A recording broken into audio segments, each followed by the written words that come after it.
It's quite amazing how a region with ethnic conflicts, youth movements, different tribal traditions, and identity politics finds reason to unite outside the northeastern region.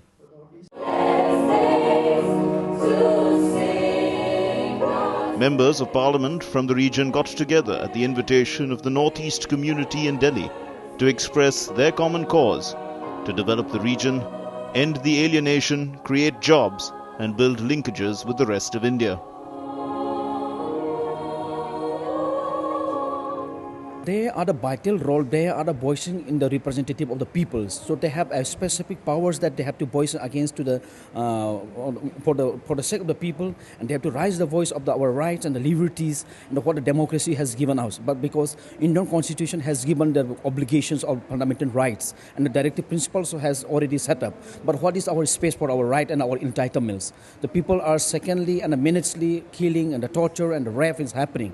And also you know that there is a different agenda, political agenda is happening in the context of Northeast, especially in Manipur also, because there is underground groups, more than 35 underground groups are there. They have different ideologies, different interests, and a different philosophy. Due to that, they're countering and fighting each other also expected and affected the life of the peoples. This is quite challenges and tremendous that the MP has to work as a collectiveness and united to fight against that, and they have to have the common agenda and unification has to be done. They have to unify and fight for this issue in the national level.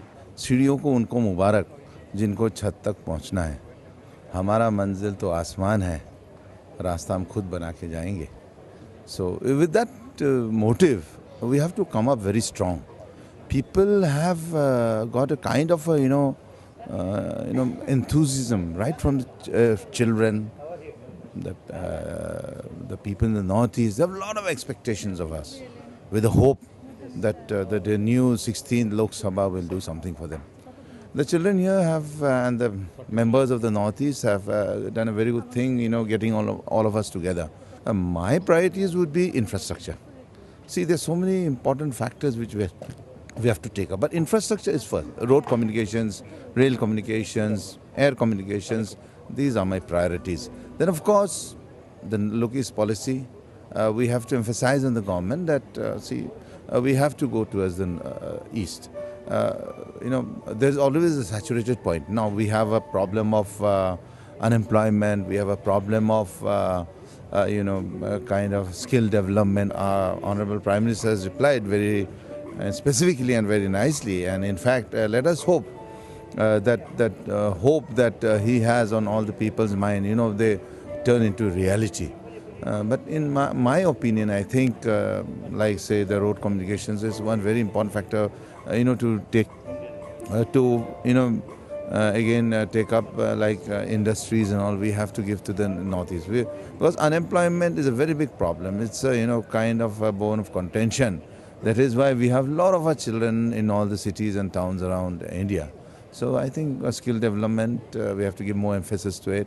Then the Lokis policy is there. And like the Honorable Prime Minister was saying, Sikkim is an example of, kind of where, it is, where it is it's a green state. So I think this time he wants that he gives some special thrust to the Northeast, and we are waiting. Let us hope that he does something good, and we hope that अच्छे दिन आने वाले हैं for the Northeast. Northeast, we are lagging behind in almost every field because we are at the tail end of the country. We don't have good communication. We don't have infrastructures.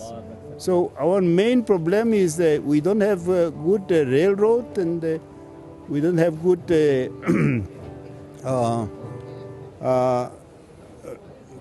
highway activities. So it's very difficult to go ahead with the developmental work. I'm from Mizoram. The railroad has brought to the border of Assam, and from there we are going to construct up to Sairang, which is about 20 kilometers from the capital of Mizoram.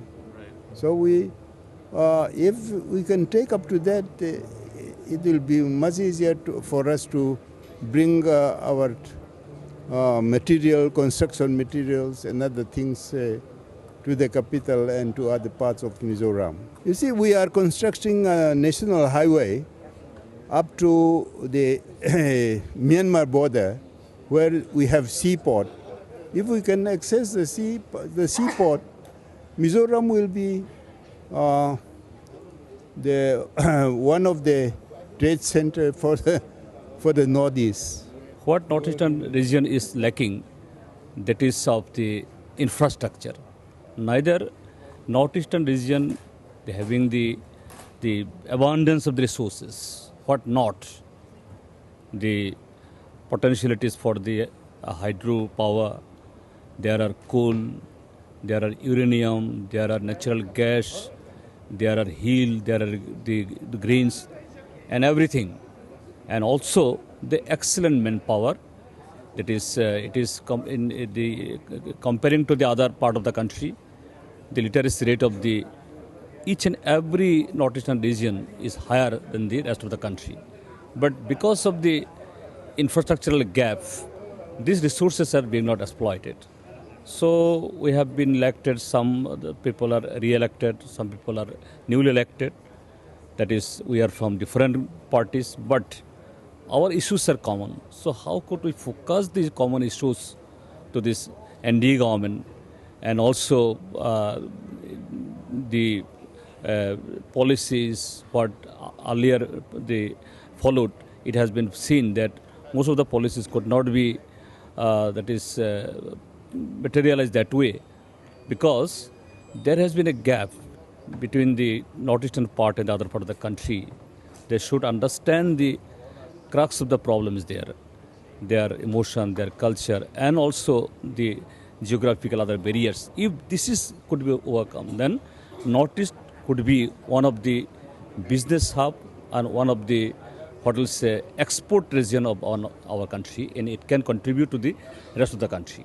Development in the Northeast is lack, and for that reason, the extremism in the Northeast, the youth, educated and non-educated youth, due to the lack of jobs, extremism grew in Northeast. So nowadays we hope that this government, which government said us that good days are coming, so we are hoping that promise should be kept. Promise should be kept, and Northeast, development of Northeast will be looked after.